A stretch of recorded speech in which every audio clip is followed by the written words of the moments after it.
Retour en France, il n'y a plus ce soir aucun département en vigilance canicule. L'épilogue d'un nouvel épisode de forte chaleur qui ont des effets dramatiques sur nos forêts. La sécheresse tue les arbres, des milliers d'hectares de chênes, de hêtres, d'épicéas meurent de soif. Une catastrophe écologique, comme nous l'expliquent Denis Sébastien et Philippe Fivet.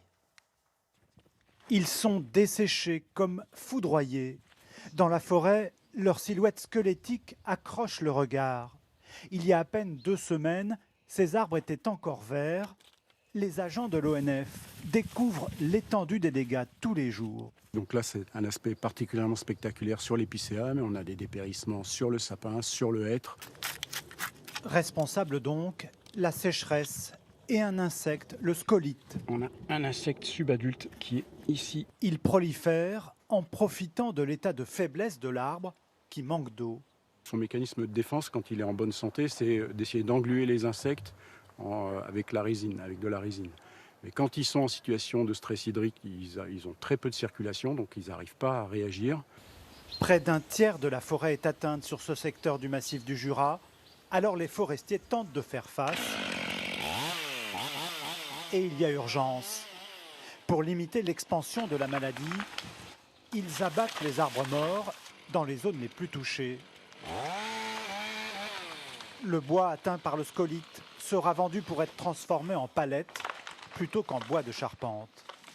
Des bois scolités perdent environ la moitié de leur valeur marchande, donc il est également urgent de les vendre très rapidement pour garder un bénéfice sur la forêt aux communes. Plus bas dans la plaine, ce sont les feuillus qui souffrent de la canicule. Dans cette forêt, les chênes et les hêtres affichent parfois déjà des couleurs d'automne avec plus d'1 mois d'avance. Donc là, on a un plant qui est en train de se protéger de la chaleur en réduisant sa masse foliaire. Mais c'est tôt en saison et donc le risque c'est que cet arbre ait moins de réserve pour passer l'hiver et redémarrer au printemps prochain. La succession d'étés très secs fragilise les arbres, dont certains ici ont plus de 150 ans. Les gestionnaires de la forêt s'interrogent, la nature pourra-t-elle s'adapter ou faut-il envisager de changer les espèces ?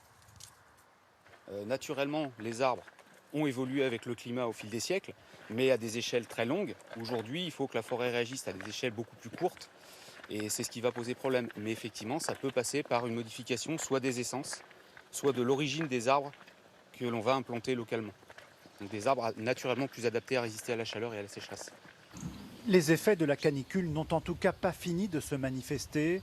On estime qu'après un été chaud et sec, la forêt reste vulnérable pendant 3 à 5 ans. Cet été, vous êtes invité à faire preuve de patriotisme touristique. En clair, privilégier une destination dans l'Hexagone. Et pourquoi pas des vacances tout près de chez vous. Vous allez le voir, il y a parfois de jolies surprises à quelques kilomètres du domicile. Clément Pravaz, Soigny Thiebaud et notre bureau à Bordeaux. Se dépayser à côté de chez soi. Pour ces vacanciers, pas besoin de parcourir des centaines de kilomètres. Regardez-moi cette petite bulle. Ils ne sont qu'à 1 heure de chez eux, en plein cœur de la forêt de Fontainebleau. Le couple va passer la nuit perché à 20 mètres dans les arbres. C'est trop beau! Après l'effort, les mots viennent à manquer. C'est chouette. C'est magnifique. L'épidémie de coronavirus et le confinement ont encouragé ce jeune couple à se tourner vers des vacances plus proches. Il y a tellement de beaux endroits à découvrir en France et proches de chez nous que on se dit voilà, faisons les choses simples et souvent, des on passe choses à simples. côté, on veut partir loin et puis en fait à côté de chez nous, il y a tellement de choses à découvrir et à voir. Pendant 2 jours, ils côtoieront les cimes des arbres au plus proche de la nature.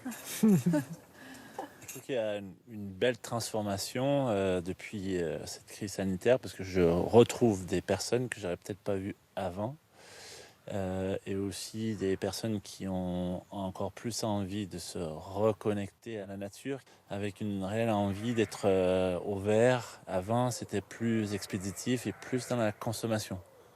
Pour d'autres, les vacances près de chez soi n'ont pas vraiment été un choix.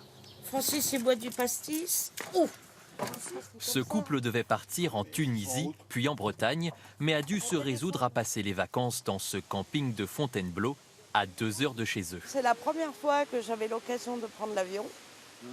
Donc voilà, avec mes enfants, on devait faire un mariage tunisien. Donc un peu dégoûté, franchement. Mais bon, c'est comme ça, on n'a pas le choix. Si ces vacances laissent un goût amer à certains, pour d'autres, peu importe l'endroit, tant qu'on s'y amuse. J'aime bien faire du vélo, aller à la pêche, aller à la piscine, jouer avec mes copains. Elles sont chouettes ces vacances? Ouais. Et pourquoi elles sont chouettes? Parce que je profite, je m'amuse bien ici. Les vacanciers de proximité sont en soutien précieux pour les campings, qui se retrouvent cette année en grande difficulté sans les réservations des étrangers. On sait très bien que la saison 2020 est une saison qui est blanche. Maintenant, heureusement qu'on a les franciliens qui viennent sur les week-ends et sur des courts week-ends, sur des courts séjours, pour pouvoir combler et remplir nos emplacements. Partir près de chez soi, c'est une tendance qu'observe aussi cette plateforme où l'on achète ses vacances aux enchères. 60% des clients choisissent un séjour dans leur région, contre 20% les autres années. Nos clients préféraient partir 2 fois ou 2-3 fois sur des petits séjours autour de chez eux plutôt qu'une grande fois. À la cime des arbres ou au bord de l'eau, une chose est sûre, cette année, les vacances ne seront pas comme les autres. Destination Europe vous emmène ce soir dans les îles Scilly. Cet archipel britannique est un petit coin de paradis en mer Celtique. Plage de rêve, mer turquoise et microclimat. C'est un peu les Caraïbes, au sud-ouest de l'Angleterre. Anaïs Barr avec Léna Soudre. Selon la lumière et l'heure du jour, l'eau peut être d'un bleu marine, azur ou encore émeraude. Un camailleux de bleu accentué par le blanc du sable.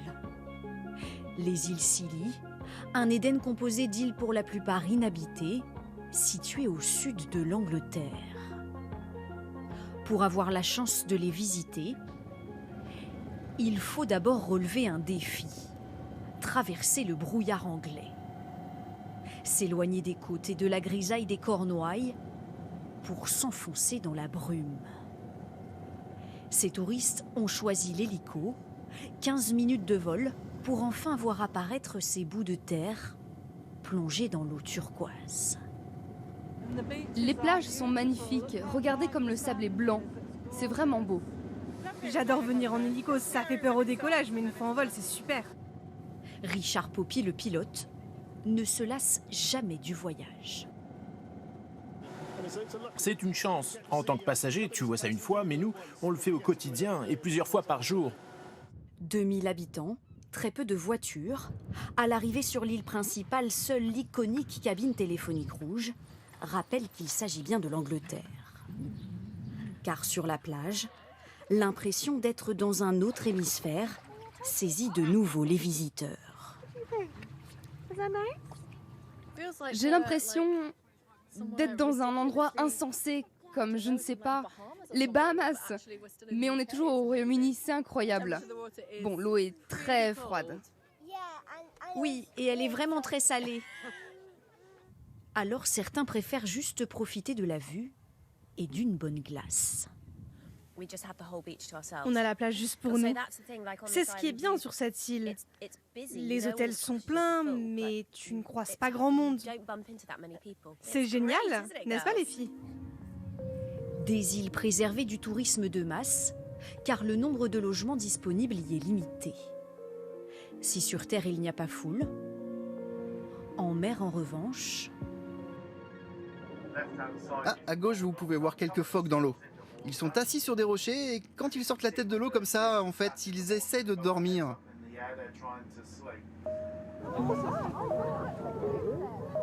Dans l'eau, 2 phoques gris toutes narines dehors se laissent dériver pour une petite sieste, sous le regard curieux de 2 de leurs compères.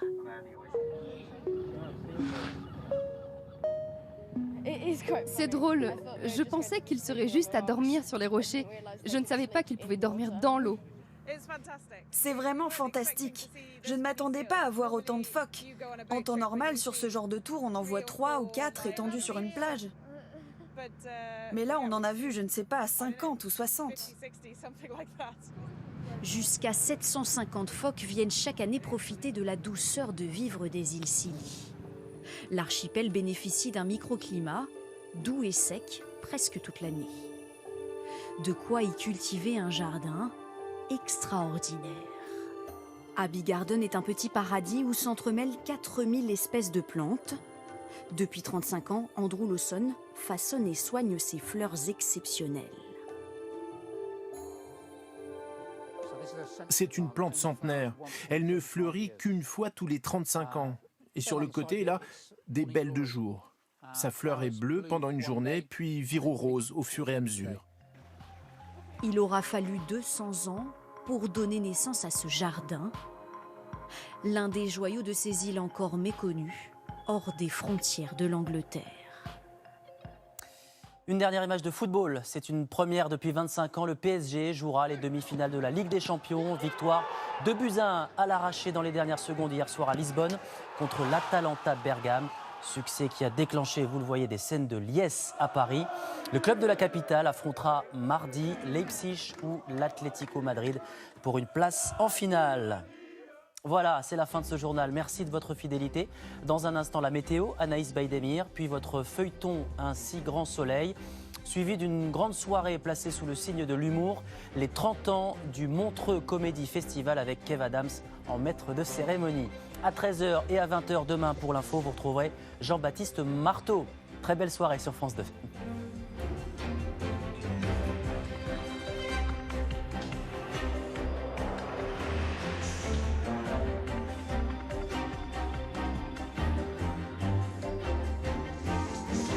Retrouvez toute l'actualité en continu sur France Info, Canal 27.